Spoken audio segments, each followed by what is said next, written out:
إن الحمد لله نحمده ونستعينه ونستغفره ونعوذ بالله من شرور أنفسنا وسيئات أعمالنا من يهده الله فلا مضل له ومن يضلل فلا هادي له وأشهد أن لا إله إلا الله وحده لا شريك له وأشهد أن محمدا عبده ورسوله صلى الله عليه وعلى آله وصحبه وسلم تسليما كثيرا أما بعد. Once again I welcome all of you in our class, and we continue reading about this very important topic and subject matter, which is the education of the children and the youth in Islam.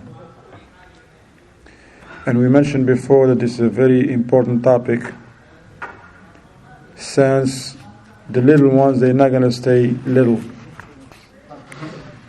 Those who are 7, in 10 years they become 17. And those who are 17, they become 27. And likewise. And the more they grow, the more responsibilities grow with them. Islam cares about the society and the community. Islam, in its legislations and rulings and regulations, brings joy, happiness, peace, stability, progress to communities and societies. But somebody may say, what about the chaos and all the problems we hear these days? Because of the people themselves.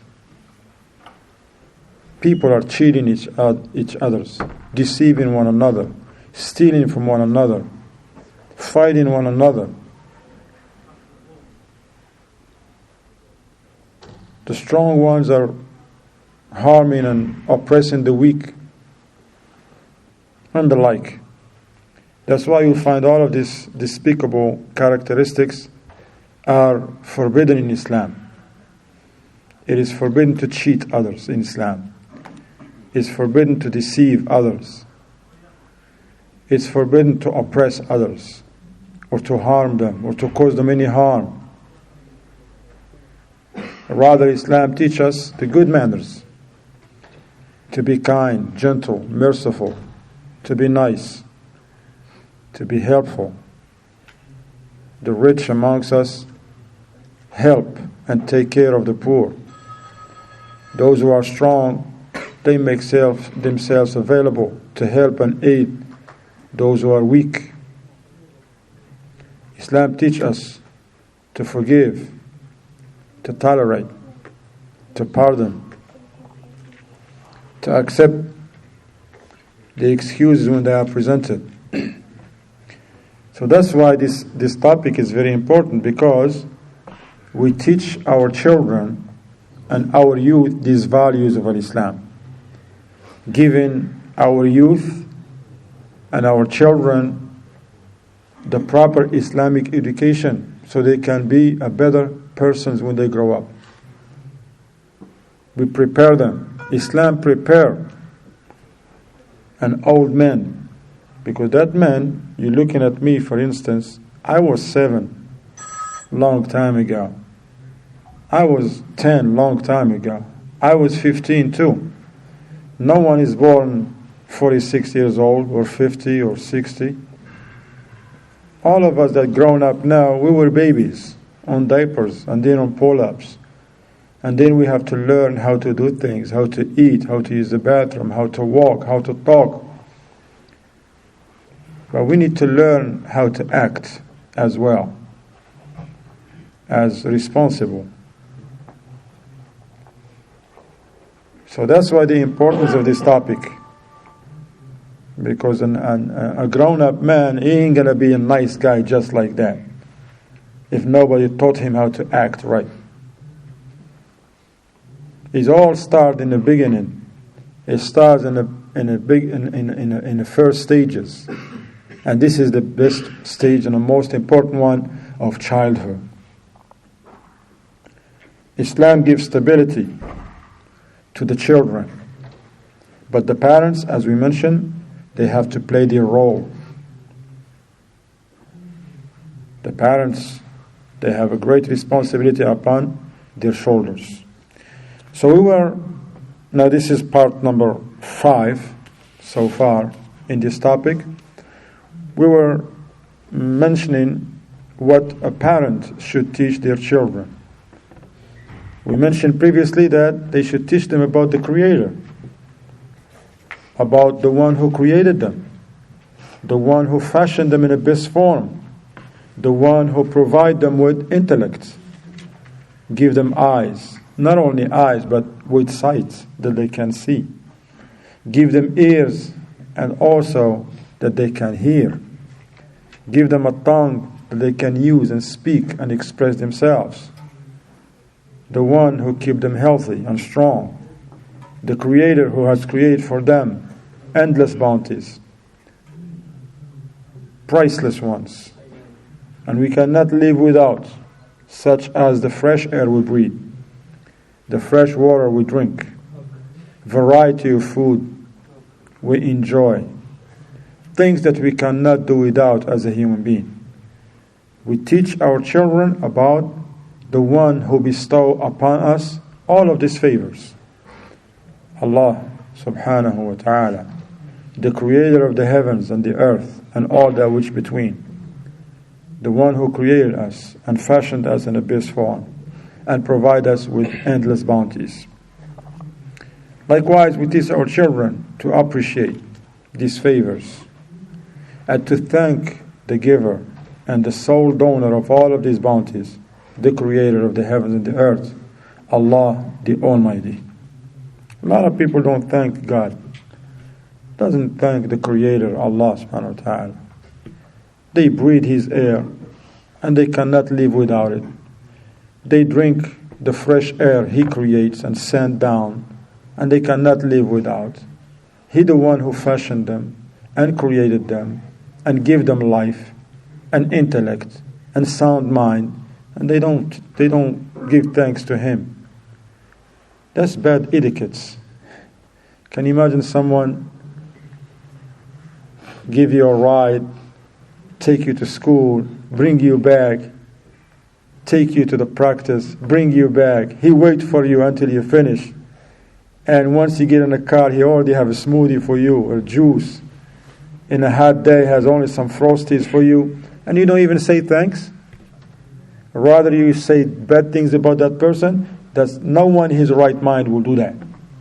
We as a human, we thank those who help us. We thank those who help us. We don't say bad things about those who help us. No, we don't do that. Ayna'am, ya ibadallah. So what about the one, if you thank someone who give you a ride, and you thank someone who give you juice or a bottle of water, what about thanking the one who give you life?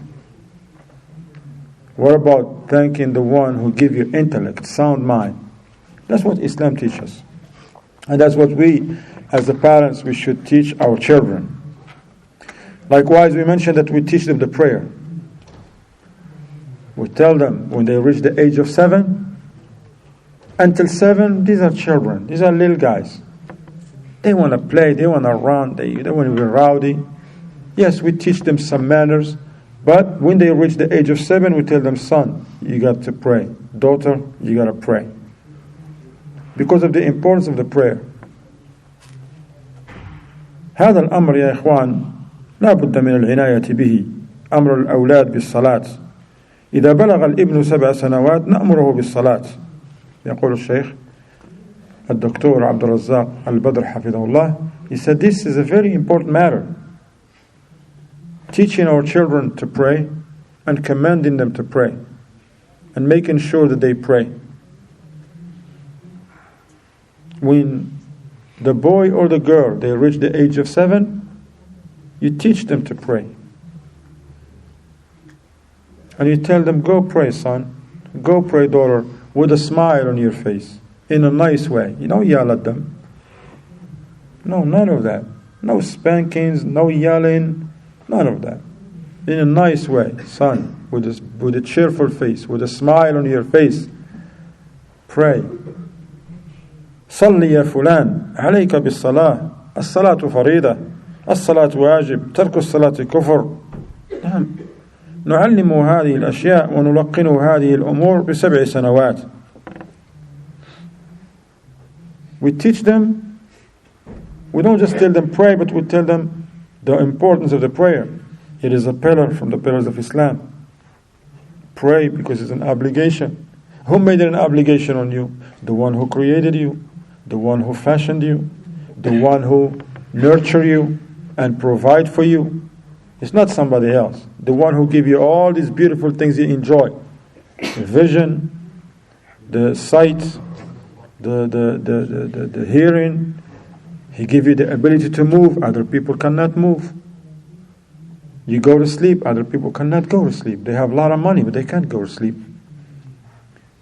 People, they have a lot of money, but they cannot drink water, cannot drink juice. They cannot eat grapes or chicken or sandwiches. They don't diet because they can't, even though they have a lot of money.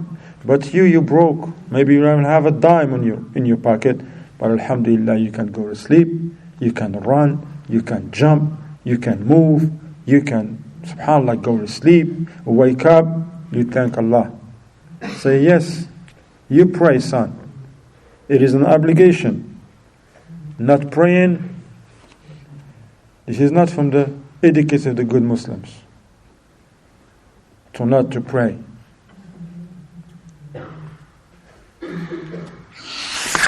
ولكن إذا كان هذا الولد الذي بلغ 10 سنوات الآن كسولا ويميل إلى اللعب ولا يصلي ويترك الصلاة،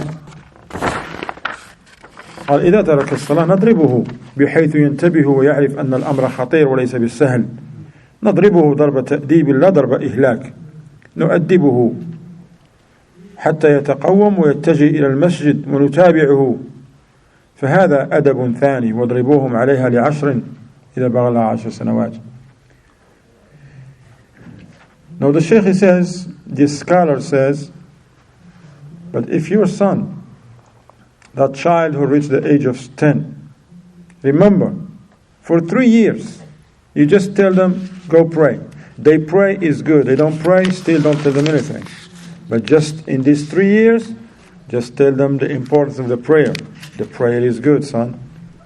It's better for us. It raises levels with the Creator. Allah loves those who pray. And when you pray, you come to the masjid and you meet beautiful people. They sit, they relax, they happy. They meet you with the greeting of peace. They smile in your face. They don't ask you for anything else. They may not even know your name. But as long as you come to this place, the masjid, to perform the prayer, son, everybody going to be nice at you. They're going to smile at you. They don't even know your name. Because that's what the prayer do to the people. The prayer raises the level of iman, of faith. With those who pray, they are nice, kind, gentle, soft. You ask them something, they're like, okay, let me see what I can do. If they have it, they give it to you. If they don't have it, they give you what they have, and they says, look, in the next prayer, inshallah, I'm going to see if I can help you more. But this doesn't happen in a court. This etiquette doesn't happen in the street. You stop somebody running or somebody in a car, I want to say something to you.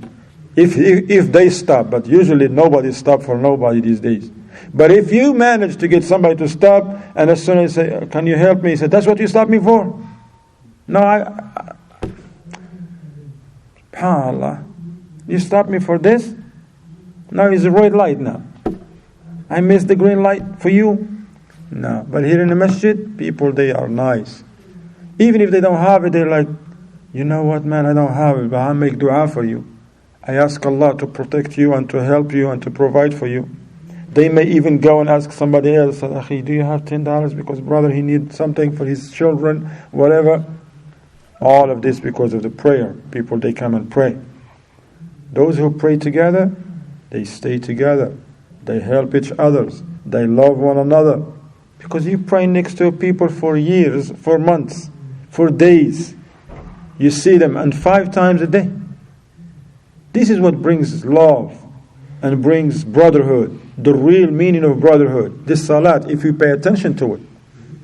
And it is legislated, one of the beautiful purpose behind the legislation and wisdom is this, to strengthen our relationship. Because when I see this beautiful brother here every day for the salat, Assalamu alaikum, hayyak Allah, especially if we pray next to each other maybe once or twice a day, subhanallah, he's next to me, you feel the heat, you're rubbing shoulder to shoulder. When you say Assalamu alaikum, he's next to you, he says Assalamu alaikum, he sees you. And then you meet him when you take your shoes off, when you put your shoes on, you meet each other in here. It's a beautiful thing. And then if you sit in the class, now you're spending another 45 minutes to an hour or more or less next to that same person. He's now your brother. You're not biological brother, but he's your brother in Islam, the real brotherhood of Islam. And you learn to respect him. You may not even know his last name. You might not even know where he lives. You might never been in his house. But you respect him. And you have a feeling of love in your heart for him because of the prayer. If it's not for the prayer, where are we going to meet? If I ask you a question, all of you, before, except this brother right here, which is my son, by the way. Any one of you here, have you met me personally? Where have you met me before the masjid? Have you met me somewhere, any place before the masjid? Huh? You? Where? Say only if it's a good thing. Huh? We don't go back to bad place. 2001, I met you at Detroit. Detroit for what? It's for Mu'tamar. Mu'tamar, conference about what? Conference. About Islam. Alhamdulillah. See? That's a good thing. Nah. And you ask everybody here. If it's not your brother, your father, your uncle, your cousin, and ask, where you met? Usually you meet all these beautiful people that they smile your face and they willing to help you. You want to move, you find a couple people right there. I'm coming. You're sick, many of them come and visit you in the hospital or at house. You go through some hardship, many of them come to you. And every day, beautiful faces, smile. Look at now, people smiling, alhamdulillah. I see a lot of smiley faces. Why? Islam. And this salat, because we spend a lot of time together. It has not been for this prayer, when are we going to meet 5 times a day? Where? Where? Tell me, is there any other activities that gather people 5 times a day? Tell me. Nothing. I don't know anything that gather people 5 times a day. You're going to tell me basketball? No. People, they meet, they play for 2 hours or maybe, and they leave. And they may not see each other until 3, 4, 5 days later, right or wrong? Huh? This is the one. Salat. You meet, we see each other 5 times a day. Weekly, 7 times 5, what's that? 35. Huh? And 35 times 52, what's that? Okay, do the math. 5,465? Abdullah said that. And then he calculated that. Alhamdulillah, good. Hey now, subhanAllah, we meet and we see each other. All of this, that brings love, bring respect. That's why we respect each other and we love one another and we smile because we see each other. Sometimes you see people in the street, you never seen them, you pass by them. But when you see somebody, all of a sudden, Assalamu alaikum, how you doing? You smile, hug, why? Because you know them for years. We teach our children that's why, son, I want you to pray. Because the prayer will help you to be a better person. Will help you to be around the right people too. Okay?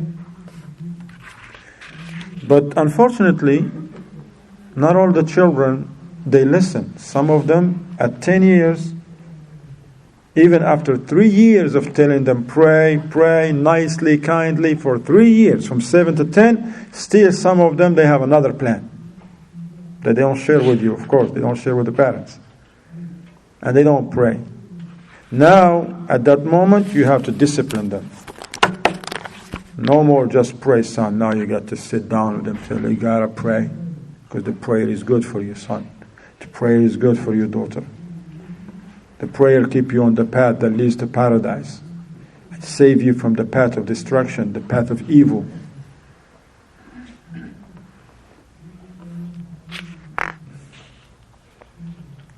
And we explain to them, I'm disciplining you, not because you broke a glass, or because you ripped your Snickers, or you dirty your clothes. No, because of the prayer. Prayer is very important. Yes, this is very important. You're going to have to understand that this is a very serious matter, son. The prayer is very important. And if we continue to do this, children, they get together. They will learn the lesson. Remember in the hadith of the Prophet ﷺ, he says, teach your children the prayer when they reach the age of 7, and discipline them if they don't pray when they reach the age of 10, and separate between them in the bed. قال وفرقوا بينهم في المضاجع. This is another etiquette that we parents we have to observe and apply.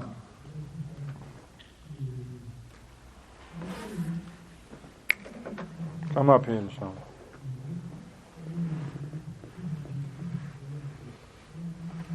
Afnan, those 3 over there in the back, not those, just the one in here. The one next to you too. Yalla akhi, come on.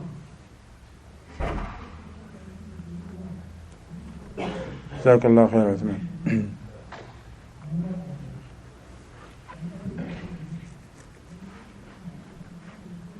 Get closer so you can get benefit, inshallah. Barakallahu feek, jazakallah khair. You're my neighbor, man, you know. I gotta keep an eye on you. Neighbors, you have a right. Alright? You don't mind, right? Jazakallah. That's my neighbor, alhamdulillah. Be nice to my neighbor, guys. Jazakallah khair. So, now another etiquette is إذا بلغ 10 سنوات وقارب سن الاحتلام تنتبه لهذه المسألة تفرق بينهم في المضاجع لا تجعلهم ينامون في فراش واحد أو متقاربين لأن هذا يجر إلى ما وراءه والعياذ بالله. Now when the children they reach the age of 10, you got to separate between them in the bed,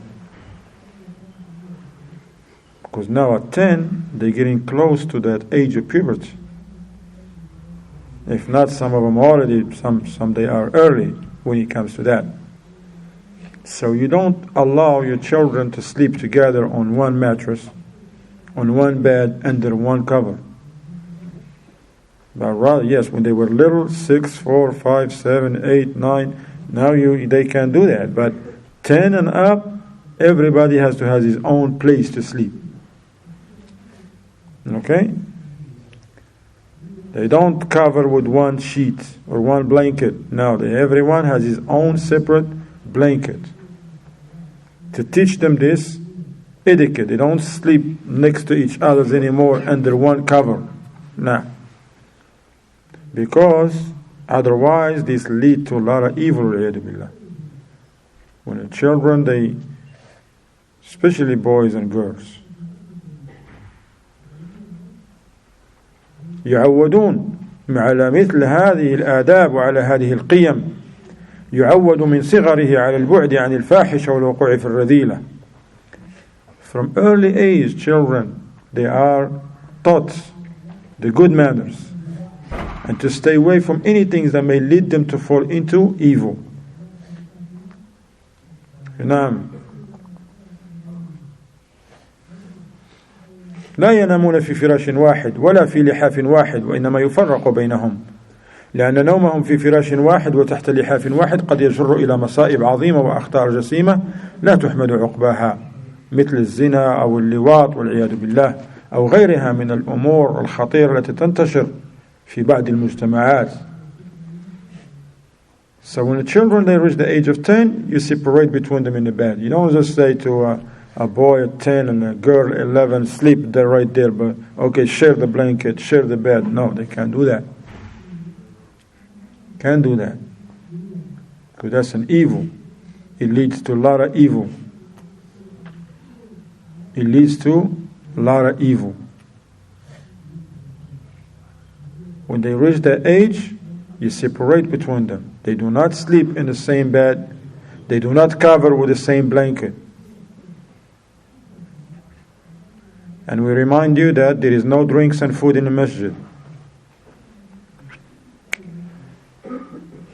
Jazakallah khair, barakallahu feek. Allah subhanahu wa ta'ala says, and remind them, for verily the reminder benefit the believers. Alhamdulillah. That's what we do. We remind one another because we're Muslims. Jazakumullah khair. Alhamdulillah, people they listen to the reminder. That's good for them. Now, those people who do not apply these advices and these guidelines of Al-Islam, and they don't care about their children, they leave 14 years old girl sleep with the 15 or 16-year-old boy, even they are brothers or they cousins, step children, and before you know it, a lot of evil happen. You gotta apply these etiquettes of Islam. Don't say, oh, they just 11, 12. Now you got to apply, because this is what the Prophet ﷺ said, separate between them in the beds. This way they grow up upon fadila, upon good manners and good behavior. And you keep them away from falling or subject themselves to evils, temptations and the like. And we heard in the societies where they don't practice Islam, or in the Muslim families who do not know what Islam is, they just Muslim by affiliations. Because there are people who they Muslims because they were born in a Muslim country, that's it. Do they know Islam? No, they don't. Do they apply it? How would they apply something they don't know? They need to learn. Yes, there are people, they Muslims, they were born in a Muslim country, to a Muslim family, but they didn't benefit from Islam. That's why you see the way they talk, the way they behave, the way they deal with others. You will be like, subhanAllah, are you a Muslim? For real? How you do things like this? In Islam, all what you're talking about, the way you talk, the way you address this person, the way you deal with this person as related to his property. You're making a big deal of something. This is not good in Islam. Don't you know, you've been a Muslim, you shouldn't do these things. Because all of these things is not permissible in Islam. But a lot of people don't know. They just have a name, Abdullah, Ibrahim, Khadija, Aisha. But what is the practice? They need to learn. Now, this evil the Shaykh is talking about happens to some Muslims who do not apply the etiquettes of Islam. They do not apply it in their lives. They do not apply Islam in their homes. Some Muslims think that Islam only in the masjid. So much so that you see some Muslims, men and women, even the dress, the way they dress, when they come to the masjid, then they put some on. So much so in some masajid I went to, because I travel, and I see some masjid, you go pray sometimes, you're somewhere and you stop, especially with the technology right now. You're traveling and you're in this state and you're like, hey, and you Google it. And you see if there is any masjid, they give you a name of a masjid. Sometimes we go to that place, yes, it's a masjid, name Masjid kada kada. You go over there and you see on a wall, they hang in thobes and izars. You say, what is this for? No, that's for us. When we come here, we wear these things. And I was a little bit curious. I said, is it the same thing for the women? They're like, oh yeah. I said, is any women there? They said, no. I said, can I see? They took me to, we moved the curtain. There was like khimars hanged on the wall. I said, what is this? They said, no, when women come here, they put this on. I said, what happened when they pray? What they do? They take it off and they learn. People think that's practicing Islam only in a masjid. No, you practice Islam in a masjid, at home, at school, at work, while you're driving. You practice Islam even while you're driving, while you're eating, while you're using the bathroom. There is etiquettes. There is etiquettes of sleeping, of waking up, of putting on your clothes, taking off your clothes.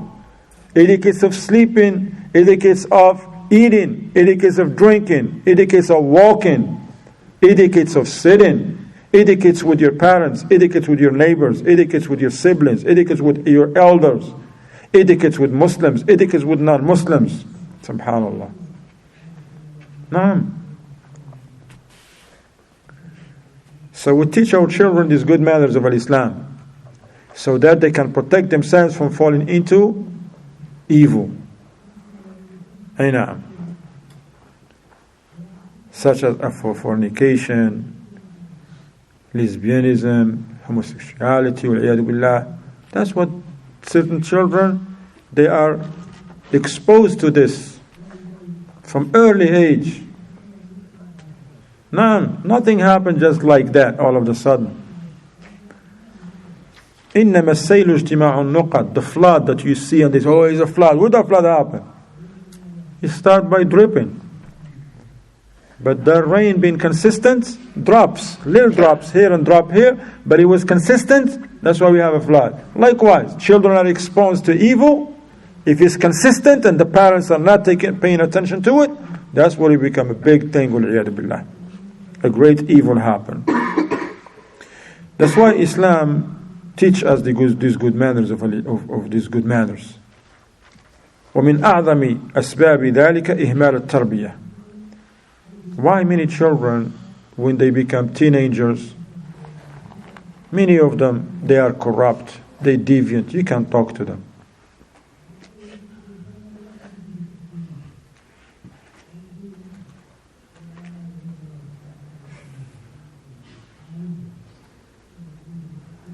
Why?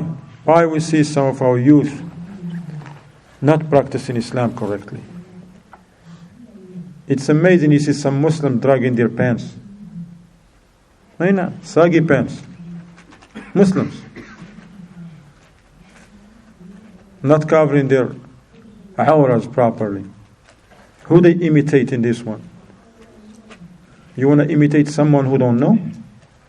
Or you want to imitate someone who know what's right from what's wrong?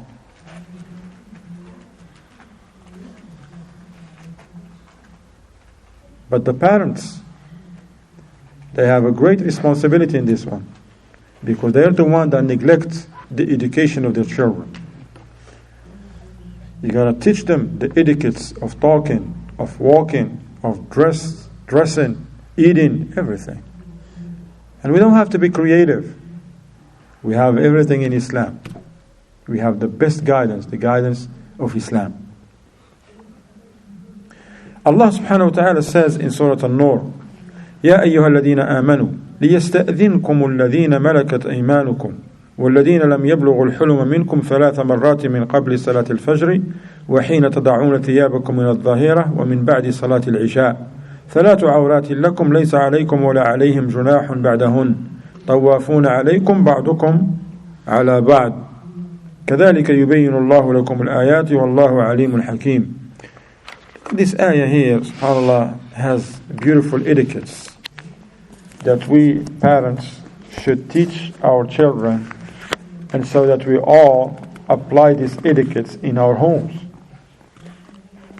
Allah subhanahu wa ta'ala says, O you who believe, of course this is the translation of what Allah says, because what Allah says is in Arabic language, and this is the meaning in English. O you who believe, let your slaves and slave girls, for those who have slaves, not these days in these areas, and those among you who have not come to the age of puberty, let them ask your permission before they come to your presence. On 3 occasions. Now you teach your children, we teach our children to ask permission before entering upon us, especially in our rooms. These days, the bedroom, they call it the bedroom. On 3 occasions. Before Fajr, before the morning prayer, the Salat, and while you put off your clothes for the noonday, rest, they take a nap, okay? And after the Isha. After Isha also. After Isha, now you go home in your bedroom. Children, they should not just kick the door. Our children, they don't have good manners. Why? Because we parents fail to teach them. And no, we teach the children that they should knock at the door. But the children, they're not just going to learn that on their own. The father and the mother, they should sit with them, say, son, daughter, come here. We are family, alhamdulillah. But look, you got to come to my bedroom. If the door is shut, you do not open it until you knock. Why? Because you don't want them to see you on a position that is not right. Because when you go to your bedroom, you take off your clothes. And your children cannot see you sometimes with no clothes on, or have some on and some not. You're trying to change, you're trying to put something on, and here is your daughter coming, here is your son coming. No. You teach them these things. 58 Surah An-Nur, chapter 24, verse 58. قبل صلاة الفجر إذا أراد أن يدخل عليك الطفل الذي لم يبلغ الحلم وحين تضع ثيابك من الظهيرة وبعد صلاة العشاء. نعم, because children, they didn't reach the age of puberty. You got to teach them these things. Because those who reach the age of puberty, they already know, because you already taught them before they reach the age of puberty, right? But if they are not taught, now you're going to do it. But those little ones, they didn't reach the age of puberty because they're the one usually that just kick the doors and this. Now you tell them, son, if this door is shut, you got to knock. Ask permission first. Because those ones are 11, 12, 13, 14, 15, 16, 17. They should know by now. They should know by now that they don't just come and open the door. Hello? No, we're not playing tag here, okay? We're not playing hide and seek. I said that right? Now this is Islam. This is etiquettes. You got to teach the children the proper etiquettes. So in 3 occasions, after Fajr, before Fajr, when you get up, because you get up and you have to change, and after Dhuhr, and after Isha. This is times of comfort, of rest for you. Times when you change your clothing. You be in your pajamas. Because you're in your bedroom. You're not going to be in, I don't know where. You're in pajamas. And some, even when you say pajamas, some pajamas are different types of them. So you teach your children, there is an etiquette, son. It's not like I don't want you to be in this room. No, you can't be here. But in this day, in this time, in these occasions, I want your son to ask permission. I want your daughter to knock at the door. And if you hear, come in, you can come in. If you hear, wait, wait. If you hear, come back later on, come back later on. And we be serious about this. Some children, you tell them wait, 3 seconds later they open the door. Why you open the door? You told me to wait. But I said wait. But why you open it? You didn't say wait and don't open the door. Now you gotta be, how you say it? Specific. That's why I call you here, see? Now you helped me. Jazakallah khair. And you helped me too. You my neighbor too? Huh? Why you helping me? He's my neighbor, he's helping you. So why you helping me? You're not my neighbor. Huh? You want to be in trouble? Jazakallah khair. I accept that from you too, okay? You can help me anytime, alright? Barakallah. You're my neighbor here, see? You're close to me, alhamdulillah. Naam. This is a must. Because children, they have to learn to ask permission before they enter the room that you're in. Why? حتى لا يرى العورات. So they don't see you not dressed properly. No. Likewise, you go take a shower, make sure you lock the door. If the door doesn't lock, you move to an apartment, make sure you get a little, what do they call it?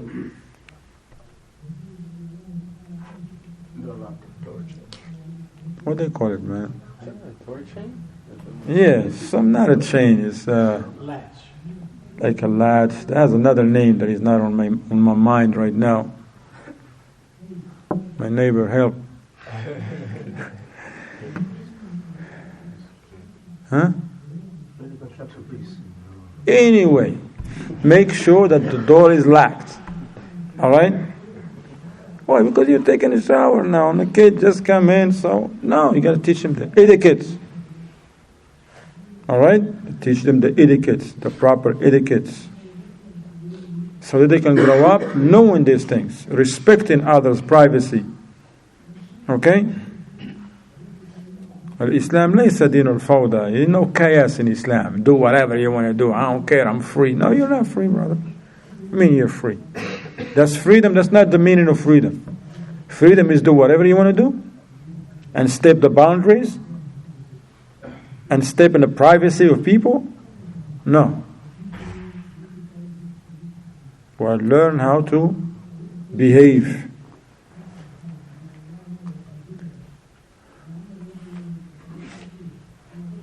And by doing this, Islam has shut in the doors and cut in the paths and the ways and the threads that leads to evil. Now, anything that leads to evil, Islam cut it off. Don't get in evil now, how am I going to get out of it? No. Islam help us not to get into the evil. Now, if our youth are taught Islam, the correct Islam, they're not going to go through the hardship that other youth are going through. Because in Islam, the youth, they know that they shouldn't drink, they shouldn't do drugs, they shouldn't steal, they shouldn't do bad things. Alright, be in bad places, be around bad people, and they protect themselves. Those who don't know, they go do drugs, they hang with the wrong people, they be in the wrong place in the wrong time, and then they really get themselves in a bad situations. But Islam teaches good manners. فهذه الأمور ننتبه لها عندما نربي الأولاد. كذلك نفرق بينهم وبين قرناء السوء وخلطاء الفساد. وهذه مسألة مهمة. Not only that we separate our children in the bed and from the blankets, but also we make sure that they don't mix with bad companions and bad friends. And this is a very important point as well we have to highlight.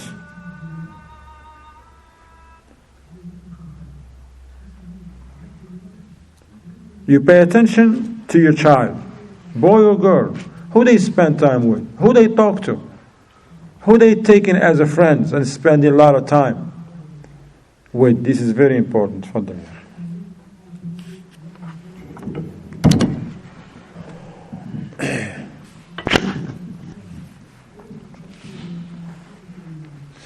الله أكبر الله أكبر الله أكبر الله أكبر أشهد أن لا إله إلا الله أشهد أن لا إله إلا الله أشهد أن محمدا رسول الله أشهد أن محمدا رسول الله حي على الصلاة حي على الصلاة حي على الفلاح حي على الفلاح الله أكبر الله أكبر لا إله إلا الله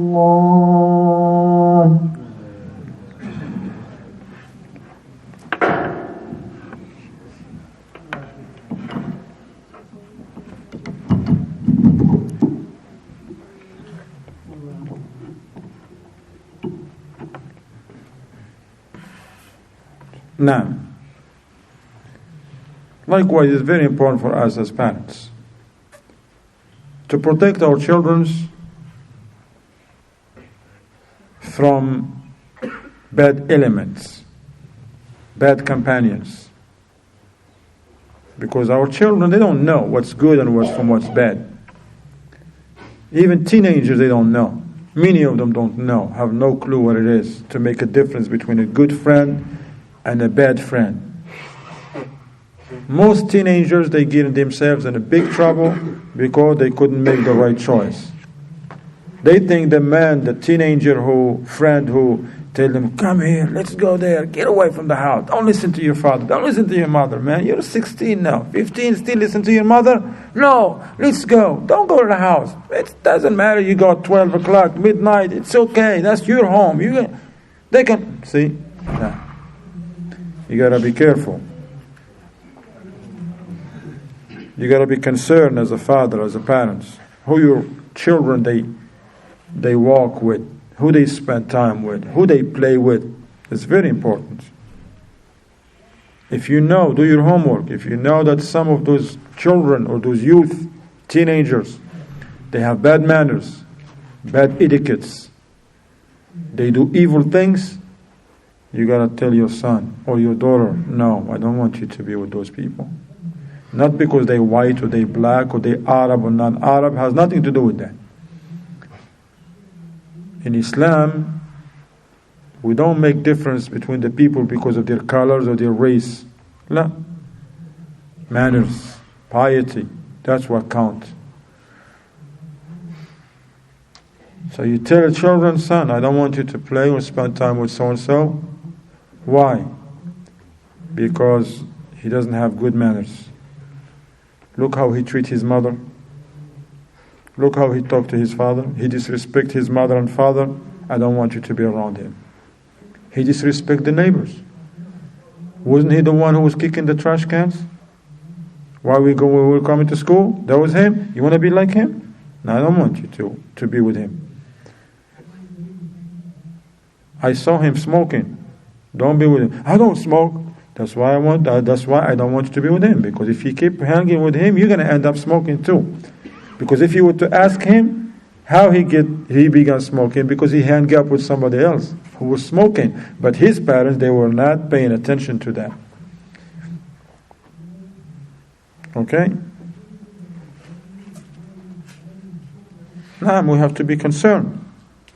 Because if our children or our youth, teenagers, they spend time around evil people who have bad manners, bad etiquettes, they do evil things, our children will learn from them, will copy from them.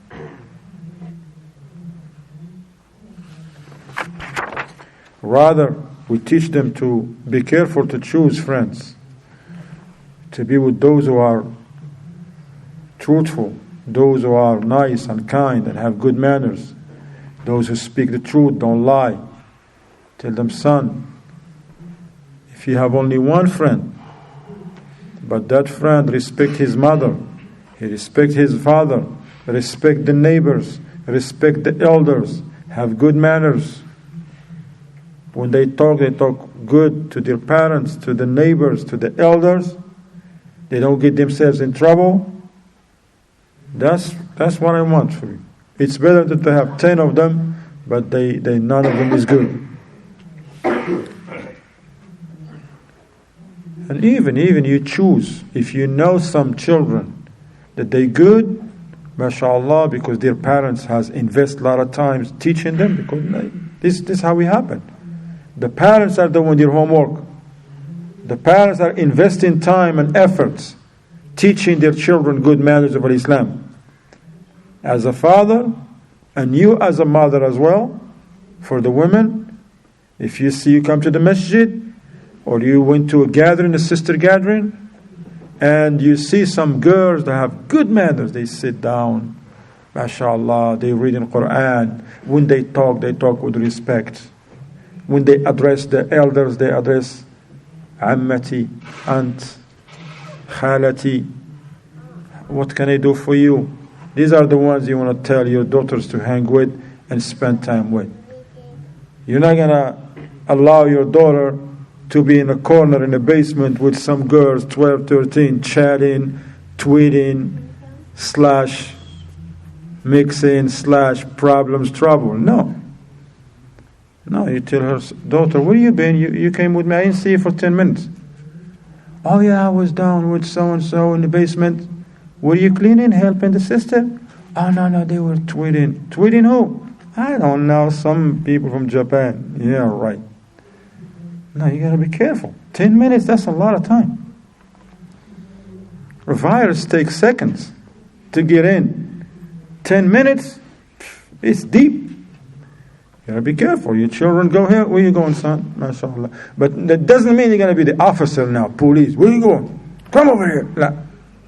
In a nice way. And explain to them why I don't want you to be with this person. Not because they're white, they black, they Arab, they are not, they poor, they rich, none of that. They tall, they short, none of that. No, because son, I want you to be with that boy. See him? Why? Because he always, look, whenever he comes to the masjid, he pray, he respect others, he's nice to the elders, he respect the masjid, he reads Quran. Yes, he play too. He's not like that. So play with him. When he play with him. And this is how we gonna protect our children.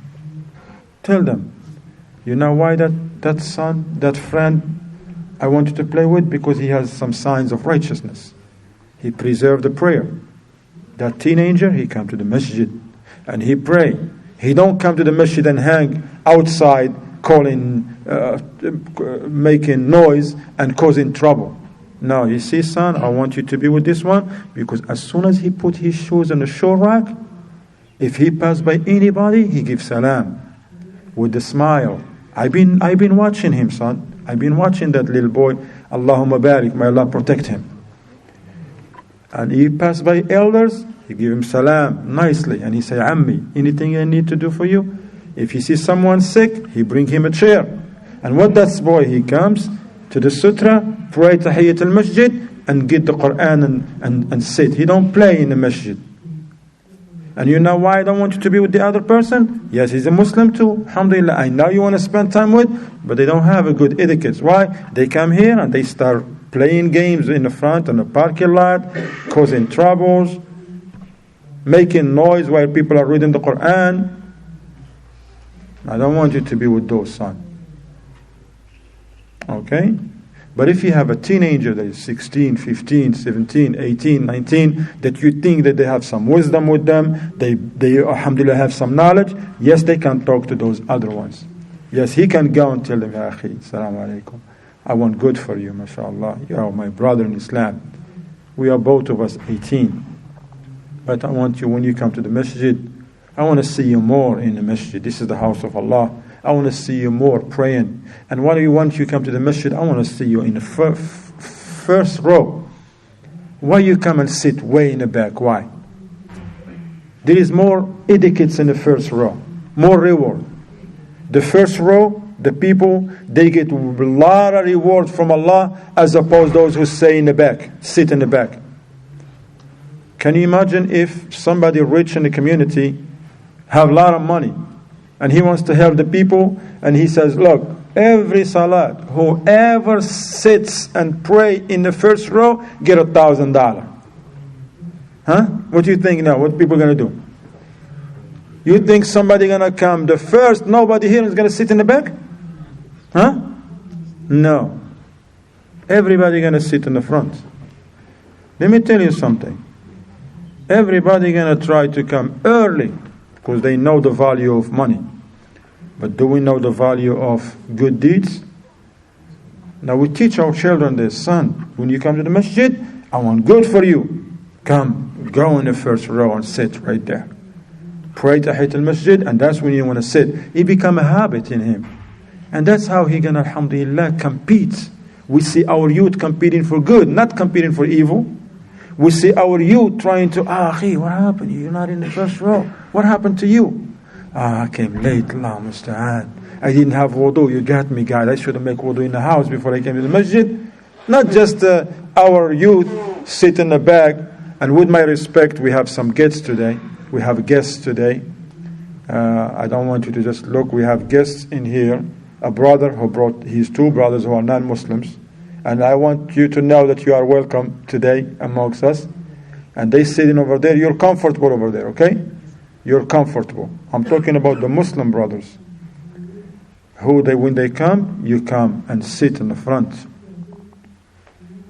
We have our youth sometimes sit in the back and chat with the phone. And unfortunately, you find some of us grown-ups, we just pass by them. We don't even try to tell them, no, stop your chatting in the masjid. Go in front. Remember Allah. Read Quran. And our youth, they have good in them. As an example, there was 3 sitting in the back. We said something. Where are they at now? Hey, they're in the front. Here's one here. My neighbor here. Where's the third one? The third one, maybe he wants to make wudu. Hey, now, look, akhwan. They listen.